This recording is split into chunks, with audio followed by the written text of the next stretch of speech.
Lingkod sa bawat Pilipino at magbibigay ng tamang impormasyon para sa tahimik at maayos na Pilipinas. Police News Network, alagad ng batas, tagapagtaguyod ng balitang pulis, sandigan ng mamamayan, patnubay ng katotohanan. Kampo Krame, maghahatid ng pinakahuling kaganapan at nagbabagang balita. Ito ang PNN Police News Network. At ngayon, ang inyong mga tagapagbalita. Magandang araw, bagong Pilipinas. Ako ang inyong alagad ng batas, tagataguyod ng Balitang Pulis, Patrolwoman Maria Danica Bungo mula sa Regional Mobile Force Battalion ng NCRPO. Maghahatid sa inyo ng tamang balita, kwento ng pulis at serbisyo para sa mamamayan. At ito ang PNP News Online, ang pangunahing balita ng Police News Network, alagad ng batas, tagataguyod ng Balitang Pulis.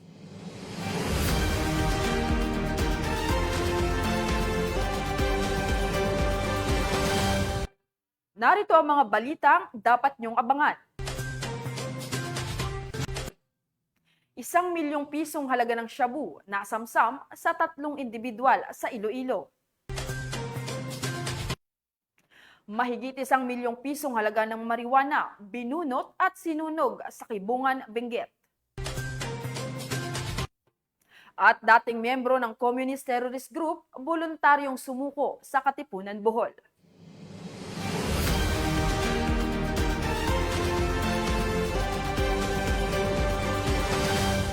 Narito ang mga balitang hatid ng ating PNN correspondents mula sa iba't ibang panig ng bansa.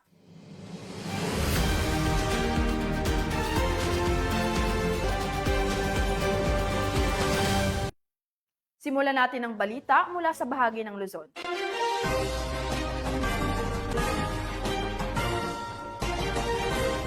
Agad na narespondihan ng mga kapulisan ng Sector 6 ng Marikina City Police Station ang insidente ng pagnanakaw sa isang klinik sa Rizal 1, Marikina City, matapos makatanggap ng tawag mula rito.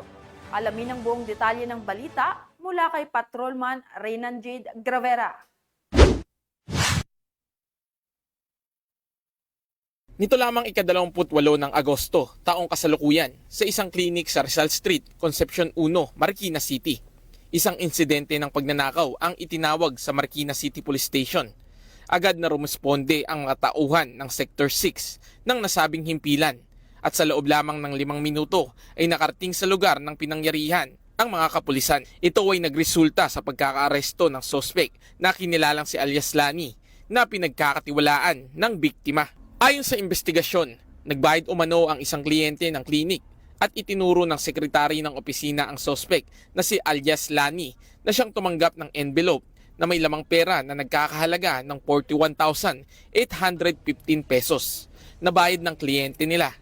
Ngunit hindi nito niremit ang nasabing pera sa may-ari. Nang tanungin ng may-ari ang suspect kung nasaan ang bayad ng kliyente nila, ay inamin nitong nagamit nito ang pera sa isang online investment at 9,000 pesos na lang ang ibinalik ng suspect sa may-ari. Nasa 32,815 pesos ang hindi na ibalik na pera ng suspect. Matapos basahan ng kanyang karapatan ang suspect, ay pansamantala itong nakadetain sa custodial facility ng Marikina City Police Station at nahaharap sa reklamong theft. Efficient po ng police system or police presence po sa Marikina kasi tawag ko pa lang po ng 911 after 5 minutes na dumating na agad po sila sir yung mga police na kailangan pong tutulong sa amin. Kaya very satisfied po ako sa servisyo dahil po from assistance hanggang sa mga tanong po namin magkakapatid nasasagot po nila yung maganda at na-action po agad naman. Mula dito sa Eastern Police District, ako ang inyong PNN correspondent, Patrolman Reynan Jade Gravera, alagad ng batas, tagataguyod ng Balitang Pulis. Maraming salamat, Patrolman Gravera. Upang mas mapalakas ang ugnayan sa kabataan at komunidad, matagumpay na naisakatuparan ng Labrador Municipal Police Station ang isinagawang information drive kaakibat ng 31st National Crime Prevention Week para sa mga mag-aaral ng Labrador Central School, Barangay Poblasyon, Labrador, Pangasinan. Police Corporal Rafi S. Viloria, ibalita mo. Sa ikaunang araw ng Setyembre taong kasalukuyan, nagsagawa ng serye ng aktibidad ang mga tauhan ng Labrador Municipal Police Station sa ilalim ng pamumuno ni Police Major Rodolfo S. Labayo Jr., Chief of Police, bilang bahagi ng pagdiriwang ng 31st National Crime Prevention Week na may temang pinalakas na pamahalaang lokal para sa ligtas na pamayanan, pagpapatibay ng mga programa sa pag-iwas sa krimen sa ilalim ng Community and Service-Oriented Policing System. Kabilang sa mga aktibidad ay ang Bisita Eskwela I Am Strong, kung saan nagsagawa ang naturang istasyon ng dialogo, information dissemination at lecture sa mga mag-aaral ng Grade 1 at Alternative Learning System o ALS sa Labrador Central School, Barangay Poblasyon, Labrador, Pangasinan. Tinalakay sa mga estudyante ang iba't ibang batas para sa proteksyon ng mga kababaihan at kabataan, crime prevention tips at paalala laban sa bullying. Namahagi rin ng flyers ang mga pulis para sa dagdag na kaalaman ng mga estudyante.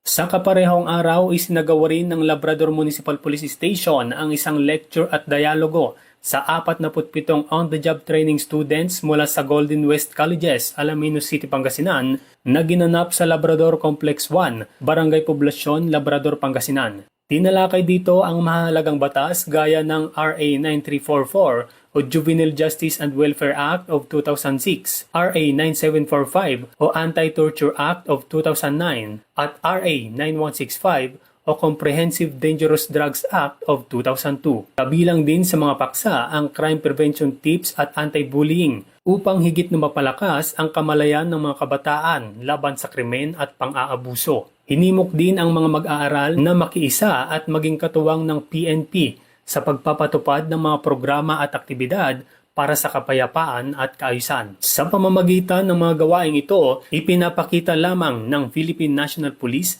ang patuloy nitong pagtutok sa crime prevention, public awareness at community engagement bilang susi sa pagkakaroon ng pangmatagalang kapayapaan at seguridad. Mula dito sa Ilocos Region, ako ang inyong PNN correspondent, Police Corporal Rafi Viloria, alagad ng batas, tagataguyod ng Balitang Pulis. Maraming salamat, Police Corporal Viloria. Arestado ang 4 na lalaking sospek matapos mahuli sa isinagawang anti-criminality checkpoint ang kanilang mga dalang mga hindi lisensyadong baril at isang granada sa kahabaan ng MacArthur Highway, Barangay Santo Domingo, Angeles City. Ibabalita yan ni Patrolwoman Lixen Reyes Sawiran.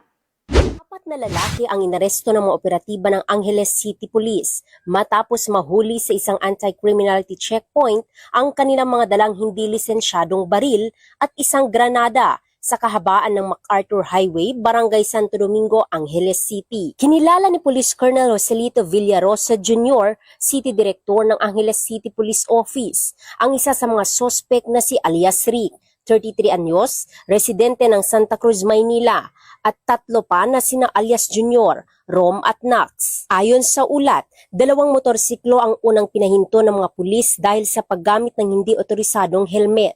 Sa halip na uminto, agad na nagtangkang tumakas ang mga sospek, subalit nasukol din ng checkpoint personnel. Nang sitahin, nagpanggap si alias Rick na isang pulis mula sa NCRPO at ipinakita ang dala niyang baril. Subalit, hindi siya nakapagpakita ng kaukulang PNP ID at lisensya ng baril at kalaunan ay umamin na matagal na siyang natanggal sa serbisyo. Bukod dito, na-recover mula sa kanyang bag ang isang granada. Nasamsam naman kay alias Rom ang isa pang baril na walang serial number, habang nahuli si alias Nax na nag-abot ng 3,000 pisong suhol at nangakong magpapadala pa ng 7,000 sa GCash. Ito ay posible umunong gagamitin ng grupo ang mga armas at pampasabog sa gagawing panloloob o hold-up sa lungsod, ngunit dahil sa mahigpit na checkpoint ay agad itong napigilan. Ang mga suspect ay kasalukuyang nasa kustodiya ng Angeles City Police Station 1 habang inihanda ang kasong paglabag sa RA 10591, illegal possession of firearm, illegal possession of explosives, usurpation of authority, at corruption of public official. Ang matagumpay na operasyon ay patunay sa kahandaan ng Angeles City Police sa pagpigil sa anumang banta ng kriminalidad na siyang bahagi ng pinaigting na kampanya ng PNP alinsunod sa unang punto ng 7-point agenda ni Police Lieutenant General Jose Melencio Sinar Tates Jr. Acting Chief Philippine National Police na Employing Enhanced Managing Police Operations na layong mapalakas ang presensya ng kapulisan sa lansangan at masiguro ang kaligtasan ng publiko. Mula dito sa gitnang Luzon, ako ang inyong PNN correspondent, Patrolwoman Lixen Reyes A. Saweran, alagad ng batas, tagataguyod ng Balitang Pulis. Maraming salamat, Patrolwoman Sawiran. Nakilahok ang Regional Police Community Affairs and Development Unit 4A sa isinagawang kick-off ceremony ng 31st National Crime Prevention Week sa Santa Rosa City, Laguna. Nakibalita dyan si Patrolwoman Priscel May Urbano.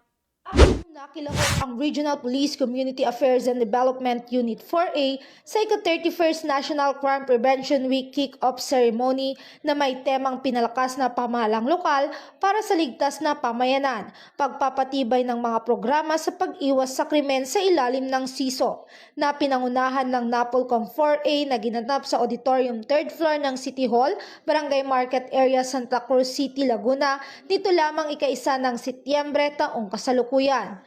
Dumalo sa nasabing aktibidad si Police Colonel Melvin G. Napiloy, DRDA Pro 4A, mga Chief of Police ng iba't ibang istasyon sa Calabarzon, mga LGUs, miyembro ng My Brothers Keepers, San Pablo City Volunteers Federation, Association of Barangay Captains, at iba pang mga NGOs. Tampok sa naturang aktibidad ang sabayang pagsasagawa ng simultaneous exercise tungkol sa 5 minutes response time na isinagawa ng Laguna Police Provincial Office sa pamumuno ni Police Colonel Jonar R. Yupio, Provincial Director ng Laguna Police Provincial Office.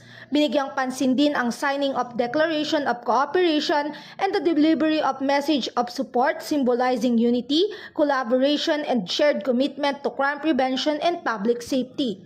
Sa pagtutulungan ng PNP at ng iba't ibang sektor, napapatibay ang community and service-oriented policing system tungo sa ligtas at mapayapang pamayanan.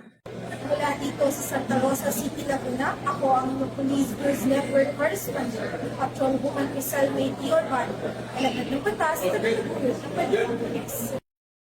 Maraming salamat, Patrolwoman Urbano.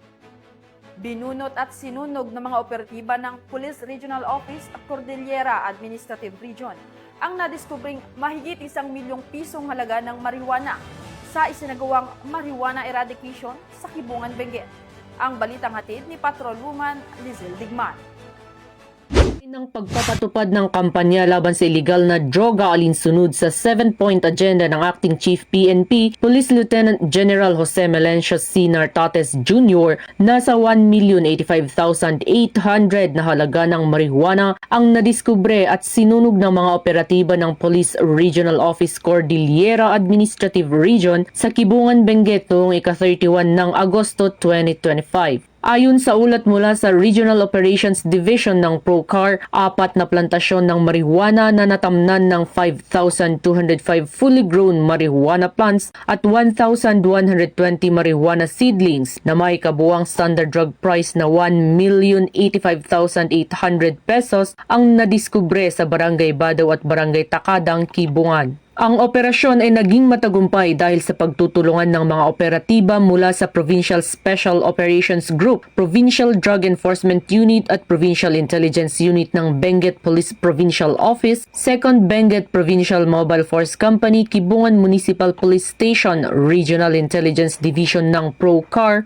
Regional Intelligence Unit 14 at Philippine Drug Enforcement Agency, Cordillera Administrative Region. Lahat ng nadiskubreng tanim ng marijuana ay agad na binunot at sinunog ng mga operatiba matapos ang kaukulang dokumentasyon, habang patuloy naman ang pagsasagawa ng investigasyon upang matukoy ang iba pang posibleng plantasyon ng marijuana sa mga kalapit na lugar at ang mga individual na nasa likod ng pagtatanim nito. Mula dito sa Rehiyon Cordillera, ako ang inyong PNN correspondent, Patrolwoman Digman, alagad ng batas, tagataguyod ng Balitang Pulis.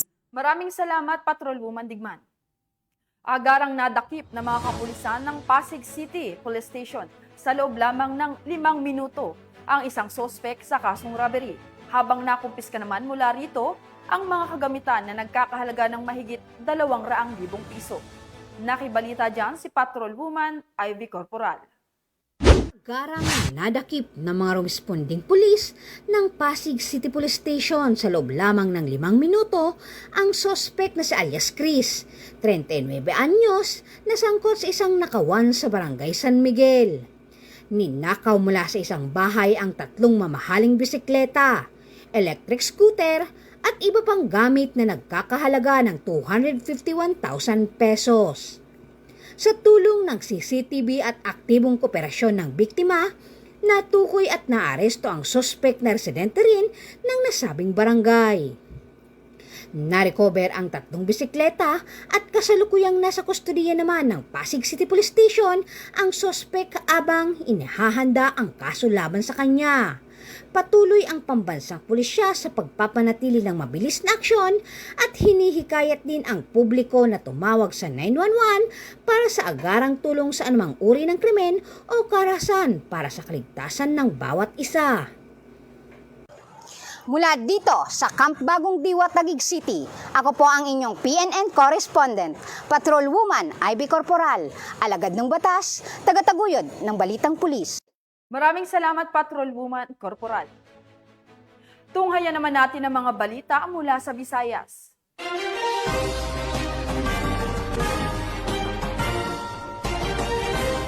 Nasamsamang mahigit 1 milyong pisong halaga ng shabu mula sa 3 individual sa isinagawang operasyon sa Barangay Ilahas, Dingle, Iloilo.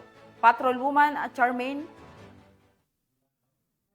Balunsat. Aresto ng mga operatiba ng Provincial Drug Enforcement Unit ng Iloilo Police Provincial Office sa pangunguna ni Police Major Daji de Lima ang 2 high-value individual at 1 street-level individual na nagresulta sa pagkakakumpiska ng hinihinalang ilegal na droga at 1 baril nito lamang 30 ng Agosto taong kasalukuyan sa Barangay Ilahas, Dingle, Iloilo. Kinilala ang mga naaresto na sina alias Junjun, 46 na taong gulang, lalaki, may asawa, 1 high-value individual na pangunahing target ng operasyon. Si alias Paul, 50 taong gulang, lalaki, may asawa at kinilala rin bilang bagong high-value individual. At si alias Opel, 49 na taong gulang, lalaki, walang asawa at 1 street-level individual. Ang mga arestado ay mga residente ng nasabing bayan. Nasamsam sa operasyon ang humigit kumulang 550 gramo ng suspected shabu na may estimated standard drug price na nagkakahalaga ng 1,700,000 pesos. Bukod pa dito, nakumpiska rin sa nasabing operasyon ang 1 caliber .38 revolver. Kasalukuyang nasa kustudiya na ng kapulisan ang 3 suspect para sa tamang disposisyon at maharap sa kasong paglabag sa Republic Act 9165 o ang Comprehensive Dangerous Drugs Act of 2002 at Republic Act 10591 o ang Comprehensive Firearms and Ammunition Regulation Act. Ang pagkakahuli sa mga sospek ay isang mahalagang tagumpay ng kapulisan alinsunod sa adikain ni PNP Chief Police Lieutenant General Jose Melencio C. Nartates Jr. na mas paigtingin ang kampanya laban sa ilegal na droga tungo sa isang ligtas na bagong Pilipinas. Mula dito sa Western Visayas, ako ang inyong Police News Network correspondent, Patrolwoman Charmaine Balunsat, alagad ng batas, tagataguyod ng Balitang Pulis. Maraming salamat, Patrolwoman Charmaine Balunsat. Sa mas pinaigting na kampanya kontra terorismo, voluntaryong sumuko sa mga otoridad ang dating miyembro na Communist Terrorist Group na nakilala bilang organizer sa Barangay Katipunan, Bohol. Ang report mula kay Patrolwoman Flora May Azares. Voluntaryong sumuko ang isang dating CTG organizer sa Kapulisan ng Bohol sa Barangay Katipunan, Sagbayan, Bohol, noong ika-30 ng Agosto ng taong kasalukuyan. Ayon kay Police Lieutenant John Christian C. Mendoza, officer in charge ng 702nd Maneuver Company, RMFB-7, bandang alas 3 ng hapon nang tuluyang sumuko ang nasabing dating miyembro ng CTG na si alias Robin, dating organizer at recruiter. Na-recover mula sa nabanggit na individual ang isang 38 na revolver at bala. Samantala, kasalukuyang pinabalik sa kanilang tahanan ang nasabing individual habang pinoproseso ang dokumentasyon at pagbibigay ng tulong mula sa Enhanced Comprehensive Local Integration Program, ECLIP o Kauban sa Reforma Program, KRP ng gobyerno. Kami mula sa 702nd Maneuver Company, Regional Mobile Force Battalion 7 at sa buong hanay ng kapulisan ay taus-pusong nagpapasalamat sa inyong pakikipagtulungan para sa kampanya kontra terorismo na nagresulta sa epektibo at matagumpay na mga operasyon hindi lamang para sa 72nd Maneuver Company kundi para sa buong probinsya ng Bohol. Kami ay umaasa sa inyong patuloy na suporta at kooperasyon para sa kapayapaan at kaayusan ng ating komunidad.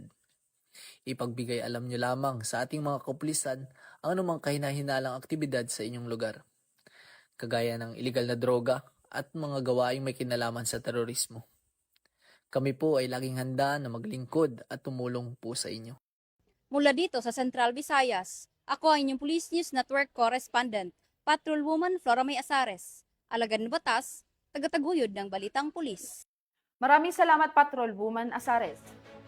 Napasakamay na ng mga operatiba ng Tacloban City Drug Enforcement Unit ang tinaguriang street-level individual na nahuli sa isang buy-bust operation sa Barangay 109 AVNG Subdivision, Tacloban City. Nakatutok dyan si Patrolwoman Cristel Palafox.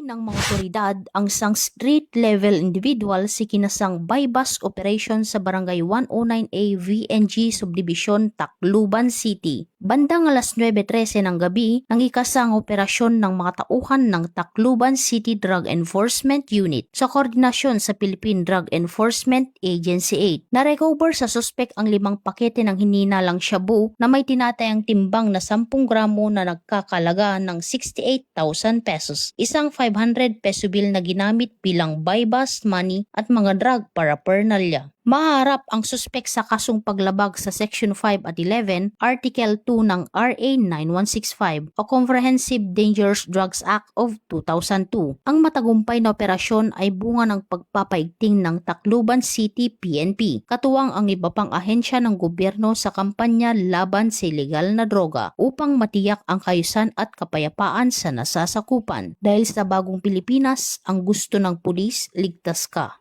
Mula dito sa Police Regional Office 8, ako ang inyong PNN Correspondent, Patrolwoman Palafox, alagad ng batas, tagataguyod ng Balitang Pulis. Maraming salamat, Patrolwoman Palafox.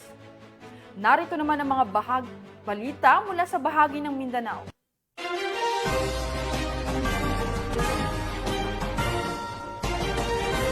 Sa patuloy na pagsasagawa ng mga operasyon kontra insurhensiya, tuluyan ng sumuko sa mga otoridad ang isang dating miyembro ng Communist Terrorist Group sa Zamboanga, Sibugay. Patrolwoman Joyce Abiog sa report. Pagsasagawa ng mga operasyon kontra insurhensya ng iba't ibang ahensya ng pamahalaan ay tuluyan ng sumuko ang isang miyembro ng Communist Terrorist Group sa 903rd Maneuver Company RMFB 9, katuwang Malanga MPS at Kabalasan MPS sa Barangay Tigpangi, Piñaranda, Kabalasan, Zamboanga, Sibugay. Kinilala ng mga otoridad ng sumuko na si alias Roel, 67 taong gulang, may asawa at residente ng nasabing lugar. Siya ay kasapi ng CPP-NPA Guerrillang Unit Panggubatan. Kasabay ng kanyang pagbabalik loob, isinuko rin ito ang isang homemade shotgun, isang magazine at 2 bala. Agad namang nakatanggap ng sako-sakong bigas ang sumuko at tiniyak pa nito na makakatanggap pa ng karagdagang tulong pangkabuhayan mula sa pamahalaan sa ilalim ng Enhanced Comprehensive Local Integration Program ng gobyerno, kabilang na ang pagkakaroon ng cash incentives na magagamit niya sa pagbabagong buhay. Ang pagbabalik loob ng dating rebelde ay nagpapakita ng ating gobyerno ay seryoso na wakasan na ang insurhensya at terorismo sa bansa upang makamit ang isang bayan na tahimik, mapayapa at maunlad tungo sa bagong Pilipinas. Mula rito sa Zamboanga Peninsula, ako ang inyong PNN Correspondent, Patrolwoman Joyce Abiog, alagad ng batas, tagataguyod ng Balitang Pulis. Maraming salamat, Patrolwoman Abiog. Arestado ang isang individual sa isinagawang joint buy-bust operation ng Regional Drug Enforcement Unit 10 at Bukidnon Provincial Intelligence Unit, katuwang ang mga kapulisan ng Valencia City Police Station. Ang kabuuan ng detalye ng balita mula kay Patrolwoman Rhea May Sanchez.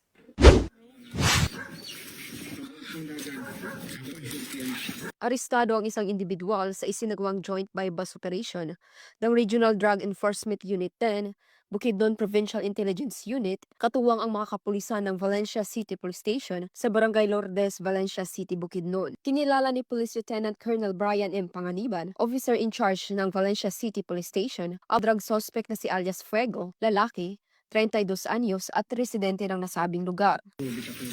Siguro Bitakura. Ano naman? Ha? 30. Sa ikinasang joint bypass operation ng mga operatiba bandang alas 10:28 ng gabi ay nagresulta sa pagkakakumpiska ng mga pakete ng hinihinalang shabu na may standard drug price na 16,320 pesos, mga pakete ng dried marijuana leaves na nagkakahalaga ng 2,400 pesos at iba pang mga paraphernalia. Ang suspect ay naharap sa kasong paglabag sa RA 9165 o Comprehensive Dangerous Drugs Act 2002. Mula dito sa Northern Mindanao, ako ang inyong Police News Network correspondent, Patrolwoman Remy B. Sanchez, alagad ng batas, tagataguyod ng Balitang Pulis. Maraming salamat, Patrolwoman Sanchez. Hawak na ng mga otoridad ang isang minor de edad na wanted sa kasong pagnanakaw matapos mabasahan ng warrant of arrest sa Baganga, Davao Oriental. Patrolwoman Sheena May Ilagan, ibalita mo. Gusto ng isang wanted na minor de edad na kinilala sa alias na Ronald, 17 anyos at residente ng Barangay Lambahon, Baganga, Davao Oriental, nito lamang unang araw ng Setyembre taong kasalukuyan. Inaresto ang suspect sa bisa ng warrant of arrest para sa kasong 2 bilang ng robbery na may rekomendadong piyansa na 12,000 pesos bawat isa. Pinangunahan ng Baganga Municipal Police Station sa pakikipagtulungan ng First Davao Oriental Provincial Mobile Force Company ang operasyon na nagtapos sa matagumpay na pagkakadakip sa suspect. Nasa kusdiya na ngayon ng Baganga Municipal Police Station ang suspect para sa tamang disposisyon ng kaso. Samantala, ang Police Regional Office 11 ay patuloy na pinapaigting ang laban kontra kriminalidad, alinsi sa kampanya ng Bagong Pilipinas na panatiling kapayapaan at kaayusan tungo sa pagsulong ng bansa. Mula dito sa Rion 11, ako yung PNN correspondent, Patrolwoman Sheena May Ilagan, alagad ng batas, tagataguyod ng Balitang Pulis. Maraming salamat, Patrolwoman Ilagan. Naaresto ng mga otoridad ang 2 lalaki sa isinagawang buy-bust operation sa Esperanza, Sultan Kudarat at naharap ngayon ang mga sospek sa kasong paglabag sa Republic Act 9165 o ang Comprehensive Dangerous Drugs Act of 2002. Patrolwoman Resalie Umalay sa balita. Lalaki na kinikilalang sina alias Ray, 29 anyos, at alias J, 31 anyos, kapwa residente ng Barangay Poblasyon, ang naaresto sa buy-bust operation ng Esperanza Municipal Police Station sa Purok Katipunan, madaling araw ng Setyembre 1 taong kasalukuyan. Pinangunahan ng Municipal Drug Enforcement Unit ni Police Lieutenant Chody Soliva Sentina sa ilalim ng pamumuno ni Police Captain Jeffrey Torrida Lazaro at may koordinasyon sa PDEA ang operasyon katuwang ang 2nd SKPMFC na-recover sa mga suspect ang 4 na sachet ng hinihinalang shabu na may timbang na 2 gramo at halagang 13,600 pesos, isang 500 mark money, isang cellphone at motorsiklo. Ang mga ebidensya ay naimbentaryo sa presensya ng barangay opisyal, kinatawan ng piskalya at media. Ang mga suspect ay nakaharap sa kasong paglabag sa Republic Act 9165 at kasalukuyang nasa kustodiya ng Esperanza Municipal Police Station. Mula dito sa General Santos City, ako ang inyong PNN correspondent, Patrolwoman Resalie Umalay, alagad ng batas, tagataguyod ng Balitang Pulis.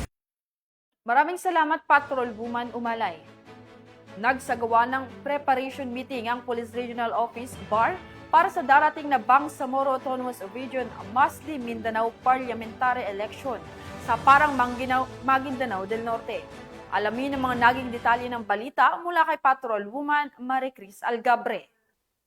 Matagumpay na isinagawa ang preparation meeting para sa Bangsamoro Parliamentary Election na pinangunahan ni Police Brigadier General Jason C. D. Guzman, Regional Director ng ProBAR nito lamang ika-31 ng Agosto taong kasalukuyan sa ProBAR Lunch Camp Brigadier General Salipada kay Pindaton, Parang Maguindanao del Norte. Tinalakay sa naturang pagpupulong ang mga mahahalagang usapin hinggil sa seguridad at threat assessments, election preparation updates, deployment plan for Bangsamoro parliamentary election at iba pang hakbang ng pulisya at mga katuwang na ahensya upang mapagtibay ang kaayusan at kapayapaan sa panahon ng halalan. Ang aktibidad na ito ay bahagi ng masusing paghahanda para sa kauna-unahang BARM parliamentary election na nakatakdang ganapin sa darating na October 13, 2025. Sa ilalim ng 7-point agenda ni Acting Chief PNP Police Lieutenant General Jose Melencio C. Nartates Jr.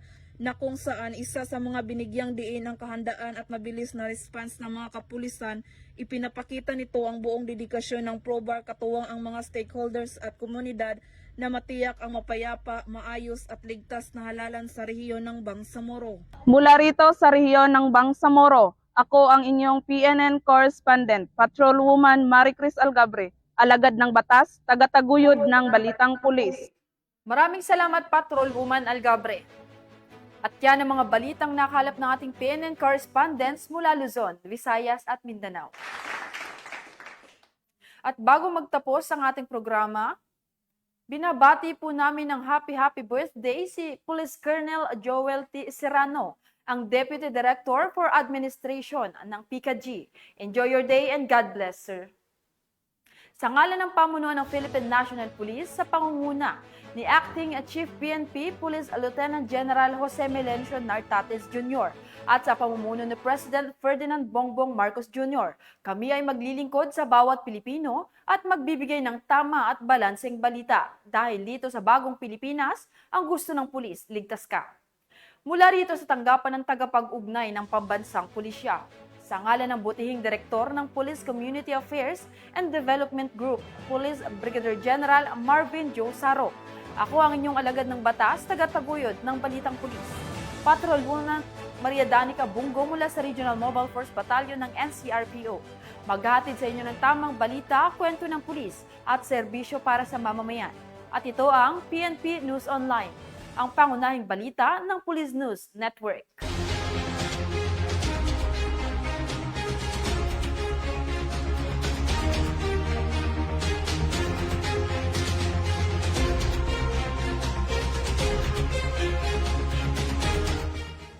Police News Network, alagad ng batas, tagapagtaguyod ng balitang pulis.